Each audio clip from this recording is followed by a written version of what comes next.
আমার সামনেই আমার বউ নিশাকে অর্ধনগ্ন করে শারীরিক সম্পর্কে লিপ্ত হয়েছিল রাজ।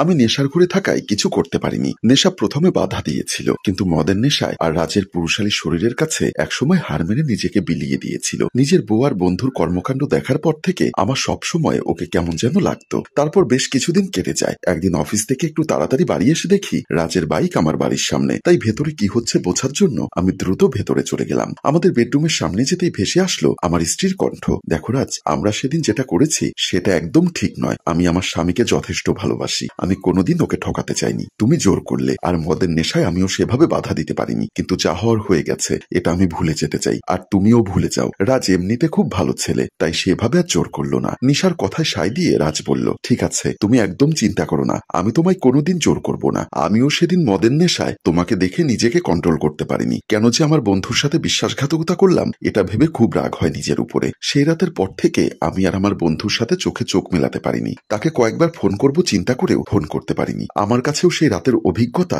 খুব বিভৎস।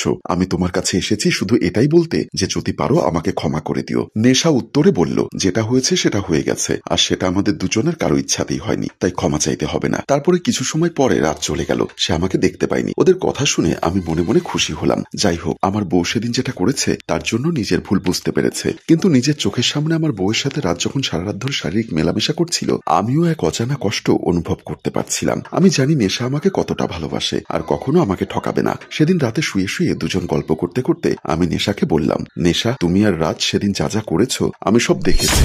সঙ্গে সঙ্গে নেশা ভয় পেয়ে ফুপিয়ে কেঁদে উঠল। কাঁদতে কাঁদতে বলল, তুমি যখন সবটা দেখেছো, তুমি নিশ্চয়ই জানো যে আমি ওর সাথে করতে চাইনি। ও প্রথমে জোর করেছিল, তারপর আমি মদের নেশায় আর বেশি বাধা দিতে পারিনি। আমাকে ক্ষমা করে দাও প্লিজ। আমাকে যা শাস্তি দিতে চাও আমি মাথা পেতে নেব। ওকে আশ্বস্ত করে জড়িয়ে ধরে মাথায় হাত বুলিয়ে বললাম, তুমি ভয় পেও না, আমি জানি তোমার কোনো দোষ ছিল না, তাই এতদিন তোমায় কিচ্ছু বলিনি। ওসব ভুলে যাও, অতীত মনে রাখতে নেই। নেশা আমার কথায় আশ্বস্ত হয়ে শান্ত হলো। সাধারণত আমার বাসায় ফিরতে একটু দেরি হয়, কিন্তু একদিন আমি একটু তাড়াতাড়ি সন্ধ্যাবেলায় ফিরে এলাম। আমার বেডরুমে দরজা খুলতেই আমার চক্ষু চড়ক গাছ হলো। দেখলাম আমার স্ত্রী নেশা আর আমার প্রিয় বন্ধু রাজ আমার বেডরুমে অন্তরঙ্গ মুহূর্তে ব্যস্ত। আমি যার কারণে অবাক হলাম। এটা ভেবেছে প্রথম দিন তারা নেশার ঘরে যা করার করে ফেলেছে। এমনকি তাদের দুজনকে আমি আলাদা করে কথা বলতে শুনেছি। তাহলে আজ আবার এসব দেখতে হচ্ছে কেন আমাকে? আমি ভীষণ রেগে ভেতরে ঢুকলাম। নেশা, আমার ডাকে তারা দুজন নিজেদেরকে সামলে নিল। তোমার লজ্জা করে না নেশা? তুমি আবার ওর সাথে এসব করছো আমার বিছানায়? আর তোর মতো নেমো খারাম আমি আমার লাইফে দেখিনি। তুই আমার স্ত্রীর সাথে প্রথমবার যখন ইন্টিমেট হয়েছিলি আমার চোখের সামনে, তখন আমার খুব কষ্ট হলেও তুই আমার কাছে ক্ষমা না চাইতেও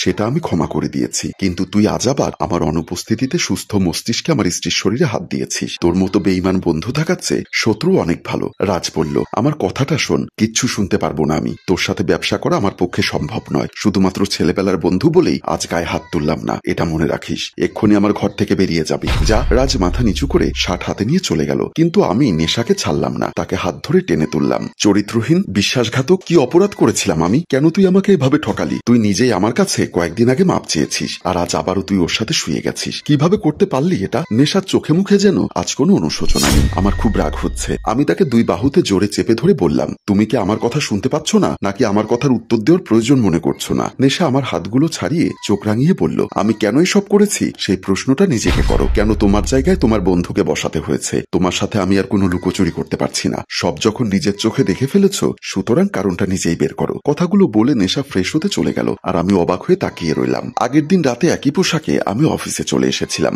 রাতে ঘুম হয়নি, তাই চোখটা লেগে এসেছিল। এমন সময় কেউ এসে আমার কাঁধে হাত রাখলো। আর কেউ না, বরং আমার বন্ধু রাজ। আমি ওকে ডেকেছি, ইশারায় বসতে বললাম। আমি জানি না তুই আমাকে ক্ষমা করতে পারবি কিনা। আসলে অতীতে যেটা তোর স্ত্রীর সাথে হয়েছিল সেটা আমার ইচ্ছাতে হয়নি, তুই ভালো করে জানিস। আর কাল যেটা হয়েছে সেটা আমার হাতে ছিল না। কি নির্লজ্জের মতো আমার বন্ধু এখনো আমাকে বলছে কাল যেটা হয়েছে সেটা নাকি ওর হাতে ছিল না। আমি তাকে বললাম, ব্যাস। আমি তাকে উদ্দেশ্য করে বললাম, আমার স্ত্রী যদি সুযোগ না দিত, তাহলে শুধু তুই কেন, পৃথিবীর কোনো পুরুষই আমার বিছানায় শোয়ার সুযোগ পেত না। তাই তোকে আমি ব্যবসা থেকে শেয়ার তুলে নিতে বলবো না, কিন্তু তার বদলে আমার একটা জিনিস চাই। অপরাধী রাজ মাথা নিচু করে জিজ্ঞাসা করলো, কি চাই? আমি জানতে চাই, সেদিন মদের নেশায় তোদের ইচ্ছার বিরুদ্ধে যা হওয়ার ছিল, ওটার জন্য তোরা কয়েকদিন আমার বেডরুমে দুজনেই বেশ আফসোস করেছিলি, এই ভেবে যে আমাকে ঠকানো হয়েছে। কিন্তু কাল কিভাবে তোরা আবার এক হয়ে গেলি? রাজ ভাবনায় ডুবে গেল। কলিং বেলে চাপ দিতে না দিতেই দরজা খুলে দিল নেশা। রাজ হাসি মুখে বাসায় প্রবেশ করে বলল, ভাবি, কি সারপ্রাইজের কথা বলেছিলেন? আপনাদের আজকে কি বিবাহ বার্ষিকী? আমি কিভাবে সাহায্য করতে পারি বলুন? নেশা একটা রহস্যময় হাসি দিয়ে বলল, সবকিছু বলবো, তার আগে বসুন।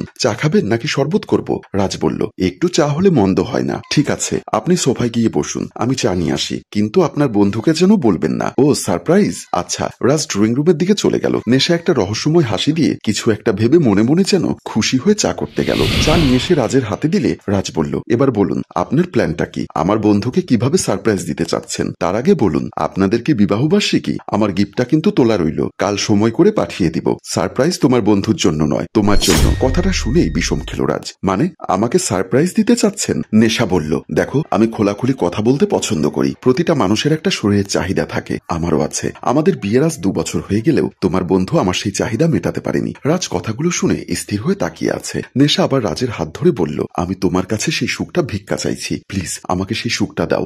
রাজ হাত ছাড়িয়ে দাঁড়িয়ে গেল। কি বলছেন আপনি এসব? আমি আপনার সাথে এসব করতে পারি না, আমার বন্ধুকে ঠকাতে পারি না। নেশা তাচ্ছিল্যের হাসি হেসে বলল, সেদিন কিভাবে আমাকে জোর করেও সব করেছিলে? সেদিন কোথায় ছিল তোমার এত ভালো মানুষই? সেদিন তো ঠিকই আমাকে জোর করে খাবলে খেয়েছো। সেদিন আমি মদের নেশায় ছিলাম, আপনিও আমাকে খুব একটা বাধা দেননি। আজও বাধা দিচ্ছি না, বরং আমি নিজেই তোমাকে নিজেকে বিলিয়ে দিতে চাচ্ছি। কথাগুলো বলে নেশা রাজকে জড়িয়ে ধরল। এতক্ষণে রাজের মুখে সব কথা শোনার পর আমি আর নিজেকে কিছু বলতে পারছি না। তার মানে আমার স্ত্রী নিজেই ঘরে পরপুরুষ ডেকে এনে শরীর বিলিয়েছে। বন্ধু বিশ্বাস কর, এরপর আমি আর চেষ্টা করেও নিজেকে আটকাতে পারিনি। একটা সুন্দর মেয়ে মানুষ ওভাবে শরীরে হাত দিলে, তাছাড়া বিবস্ত্র হয়ে ঝাঁপিয়ে পড়লে, আমি জানি না পৃথিবীর কটা পুরুষ মানুষ নিজেকে আটকে রাখতে পারে, কিন্তু আমি পারিনি। আমাকে যদি পারিস ক্ষমা করে দিস। কথাগুলো বলে রাত চলে গেল, কিন্তু আমি এক ফোঁটাও নড়তে পারলাম না। আমার চোখ দিয়ে অঝোর ধারে পানি ঝরে গেল, কিন্তু মুখ ফুটে কাউকে কিচ্ছু বললাম না।